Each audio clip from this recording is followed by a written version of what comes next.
All right, welcome to the Detroit Lions News Podcast. Obviously, there's some breaking news that happened today. It just happened. It just broke. Brian Branch has been suspended for one game by the NFL. Adam Schefter posted this on Twitter. X. Detroit Lions defensive back Brian Branch has been suspended without pay for one game for unsportsmanlike conduct following Sunday's game against the Kansas City Chiefs.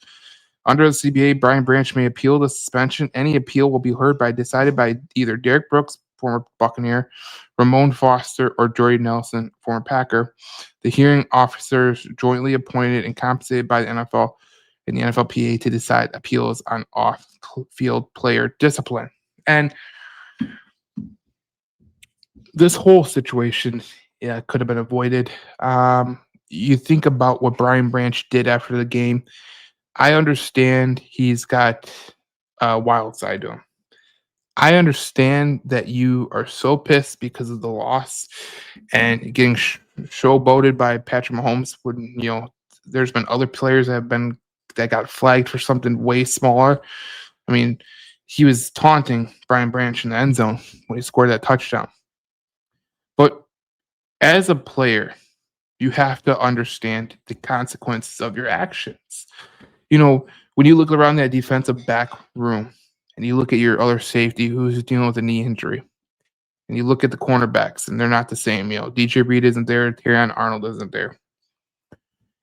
You can't make a bad mistake to where you miss time because of a non-football, thing. Getting suspended is a non-football thing. The game was over. You didn't need to do it. And a lot of people, they claim, they'll go, "Oh, you must have hated the bad boys. You must have hated this." No, I actually love it. And personally, I would love to see Brian Branch do this, but not in the time and the place and where the Detroit Lions are with the injuries. If the Detroit Lions had all healthy secondary, that would have been funny as hell. I would admit it right here. That'd be funny as hell if he did that to the Kansas City Chiefs. But you look at the way the secondary is right now. You got DJ Reed out, Terrion Arnold out. You had Devontae Maddox out yesterday. And Kirby Joseph is hanging on by a thread.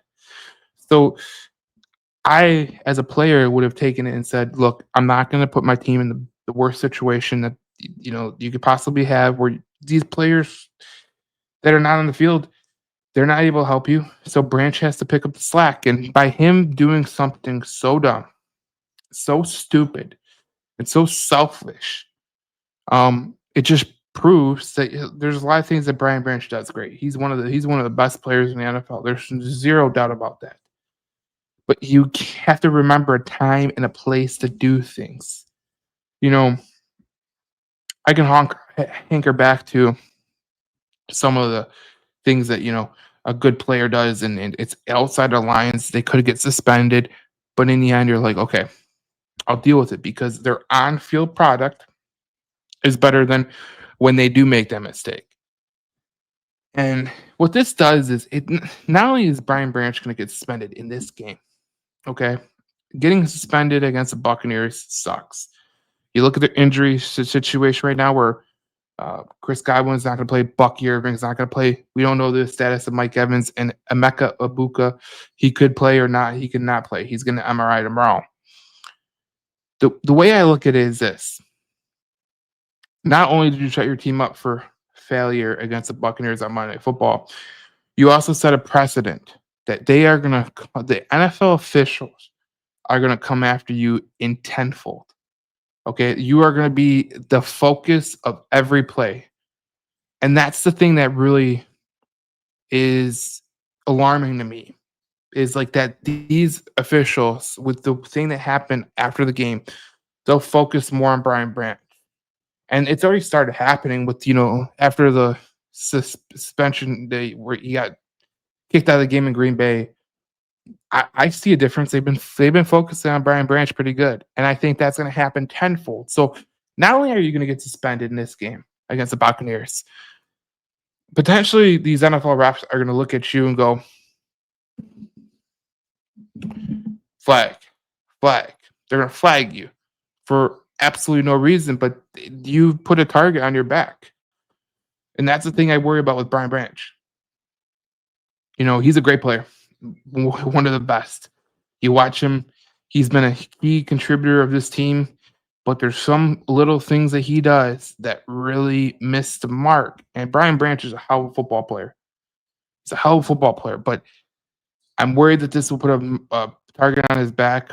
I'm worried that him missing on Monday Night Football is going to be a huge issue for the Lions. I hope not, but it's just when the rest of the team is absolutely obliterated with injuries on the defensive side of the ball, I expect my star safety, one of the smartest players on defense, one of the most versatile players on the defense, to use little bit of self control.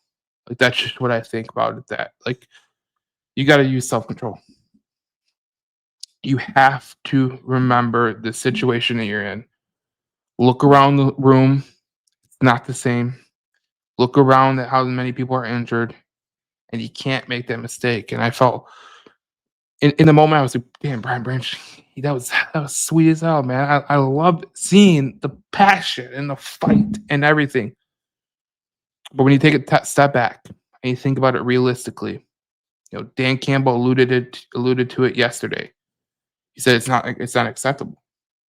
And you know that when Dan Campbell says something like that, it's not acceptable in that locker room. So they're going to be missing Brian Branch for one game, and it's just not good for this team. This was probably the worst thing that happened for this team when you think about things that are coming up the pike with Brian Branch. Um, and it's incredibly dumb considering the fact that Kirby's in and out. And over the past 3 years, Brian Branch has paid a total of $129,000 in fines. So it just sucks because this is a guy that we could use on this team, and he won't be there for Monday Night Football, and we'll see how it impacts and who won't be able to play on Monday Night Football. So that's the major question. All right, we'll see you guys in the next video. Let's talk more Detroit Lions football here on the Detroit Lions News Podcast on JC Sports. Have a good one.